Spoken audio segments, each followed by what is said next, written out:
it's really funny because the other day I found my year 12 goal statement that I wrote in year 12, and in my goal statement I said, my very first line in my goal statement was, I want to be happy and healthy. And so that was sort of hit me in the face, and I was like, oh my gosh, that was my number one thing when I was 17 years old. Yeah. Which is quite, I mean, I'm sure lots of people write that. Yeah. But for me, it was like, I haven't even been focusing on that, Yeah. you know, in the last 10 years. No. You've been driven on, you've been helping people. Yeah, absolutely. I've been helping other people and taking on their traumas and taking on their challenges. Yeah. But the other thing that I wrote that I wanted to do a science degree, which I certainly did do, but I didn't need to do 4 of them. And that's a bit of an overachievement. That's basically what ended up happening, you know. Yeah. I didn't need to do more and more and more and keep going, because when I was 17, my idea of success was to achieve a science degree. So going back to basics and saying, yeah, maybe I can just use my science knowledge. Maybe I don't have to prove that I can be a doctor or that I can be a nurse or whatever it was, because I always loved science, and I think that's quite clear by my book that I still do love science, and science is real, and science is, you know, provable, and there's lots of good things about science. But the other thing that I wrote, there was 3 things. So the third thing was that I wanted to have 3 children, and that's really funny because I didn't even, I mean, obviously it was in my conscious all this time, but it just says, you know, have a happy and healthy family with 3 children, and that's certainly something as well that I do have 3 children, but I didn't actually feel like I was setting out to have 3 children, but it just happened. And the one thing that it made me reflect on was that, you know, the kids have been coming on this journey with me, but we haven't really been doing it together. Okay. So, you know, I need to, having had time off work recently, it's allowed me to just take a step back and just be with them, you know, like be with them, not just drop them off, pick them up, get them food, get them this, you know, actually to sit and, you know, be not in the just moment. and not just say, oh, how was your day? Okay, good. See you later. Go to your room, you know, sort of thing. Not that I say go to your room, but I have teenagers, so they naturally just go to their room without me. And that's the thing, you know, I've been able to spend time with them while they're choosing their career paths, and to show them that it's not about success, and it's not about power and money and all of these things. It's about doing what makes you happy. Oh, see, that's why I love Dr. Anita. So, but that's, you know, that's new. That's not, I'm certainly not winning any parenting awards for that one. But, you know, that's really, you know, where this journey has got me to. So as much as I'm very frustrated and upset that I was treated in that way, I'm also grateful that I got to meet all these other people and have all these other experiences. I have a really amazing integrative pharmacist who actually also specialises in functional medicine, and also is a life coach. And she's just having one appointment with her is so much more valuable than any appointment that I've had with any of my other like consultants or anything like that, because she's allowing me to sort of heal rather than just fix. So tell me and tell everyone what a functional medicine, what is the title? Functional medicine pharmacist. So I don't 100% know the exact definition for that, but it's holistic. It's the same as the integrative GP. So they look at nutrition as a big part of it. So like food is medicine. Absolutely. Yeah. And you know, the supplements, the detoxing, and that's one of the big things that we're going to be working on next is, you know, with everything that's going on with my health, I still need to continue to detox. Yeah. And, you know, I used to think that it was a load of rubbish. You know, I really did. I used to, and I, you know, we've got a liver, and that would be my response to patients. I'd say, you've got a liver for a reason, and your liver's very good at detoxing the body. And that's true. It is, and that's its job.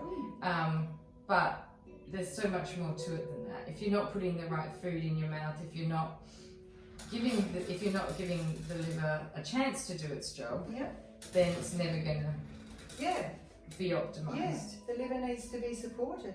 So I take back everything I said about detoxing. I've taken back a lot of things, but I think that's you know, that's good. And but you know, how boring would it be in life if we knew everything? I mean, without me having had chronic fatigue in my journey and ups and downs, I would never have had a reflexology session, which has then taken me on this journey. Absolutely. So yeah, and it's all about listening and looking out for those sorts of messages. Absolutely. Because I think a lot of people are just getting through the day. Oh, they're just existing. Yeah, almost on a now I'm going to do that thing where I can't remember words. On a I know you're not going to tell me, so tell me. Go. Like a travelator. Oh my goodness! Do you know, I've actually just downloaded a little GIF that I'm doing as a post tomorrow of a mouse on a treadmill. Oh wow! Yeah, that's exactly what I was thinking. They're just going about their day with the same routine and the same pattern without being in tune with what's going on with their body. And I think for me, especially doing this book, I wanted people to do that work so that they could do that work before they come to the doctor. Yeah.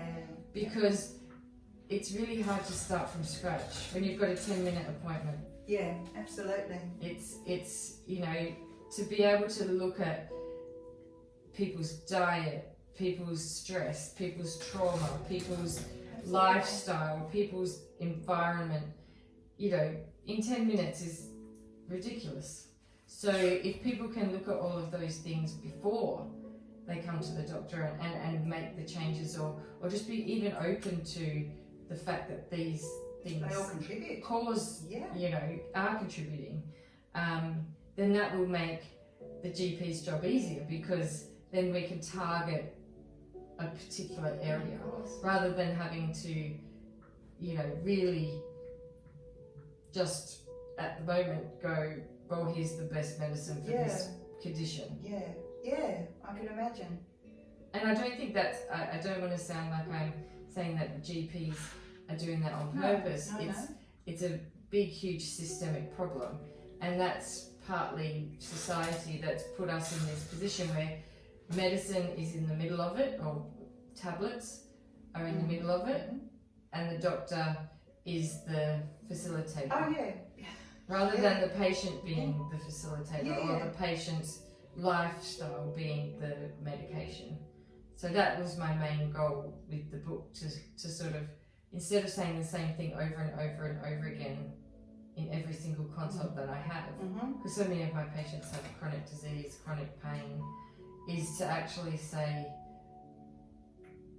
if you know all of these things, and if you're enlightened to the universe and to your body and how it works, and and how it manifests, then maybe you can prevent it in the first place. If you can't prevent it in the first place because of lots of reasons, then once everything else is working right, it's easier to find it and fix it, because otherwise it's just a minefield. Yeah, of course. It's just a mishmash. And that is where the whole "it's all in your head" thing comes from, because we see a lot of patients and we can see that their life is difficult, or they might be having domestic violence, or they might be struggling with a disabled relative that they're caring for, and you know, life is really hard. And so when people say it's in your head, I think that, I don't like it as a phrase, obviously, but I think the purpose of that phrase is to say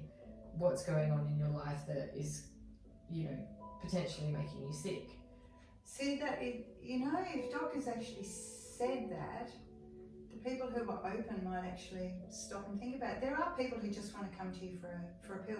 Oh, absolutely. And the thing is, if doctors actually did say that, if I said to you, Yeah, what is happening in your life that is, you wouldn't be able to leave the room. No. And that's the problem. No, you'd actually need an appointment to go from one room to another to have various treatments and absolutely therapies and before you left for the day. Yeah, because you can't open, and I think this is a big thing in the medical industry in general.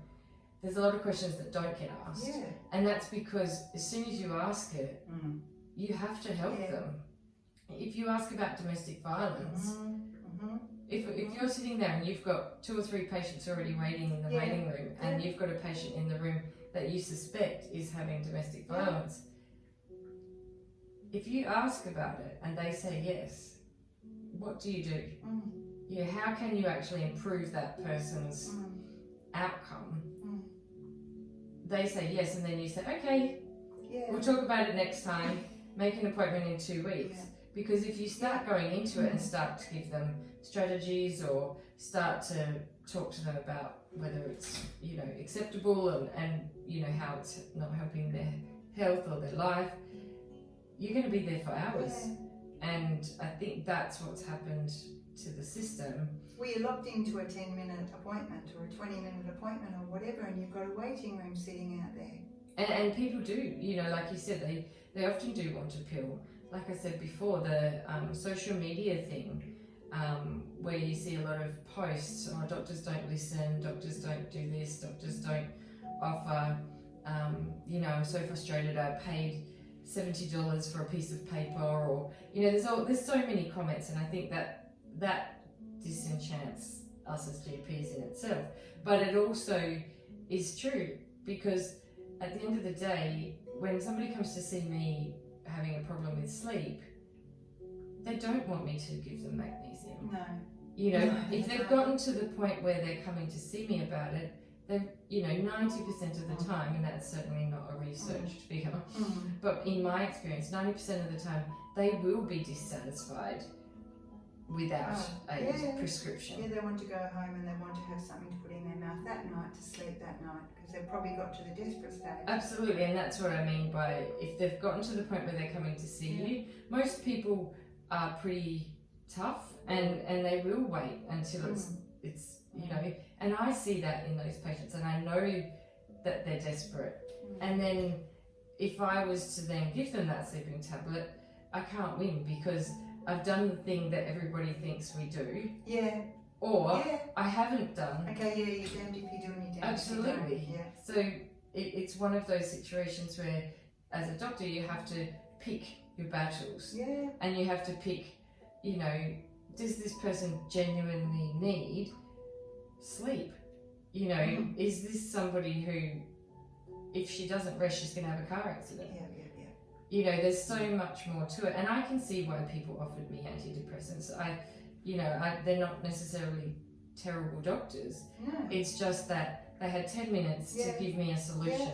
Yeah, they needed to send you away with something, because I needed a solution, and that is the solution that they had. Unfortunately, it wasn't, in my opinion, the right solution, but I can see how it's happened, and that's why I wrote the book, is to expose it and let people know that we do listen. We just can't. You're limited. Yeah, absolutely. You're limited. And your hands are tied. Yeah, and like I said, people they need validation, so they need a piece of paper or they need a prescription when they leave, because otherwise they feel like it's a waste of time. And you hear that so much.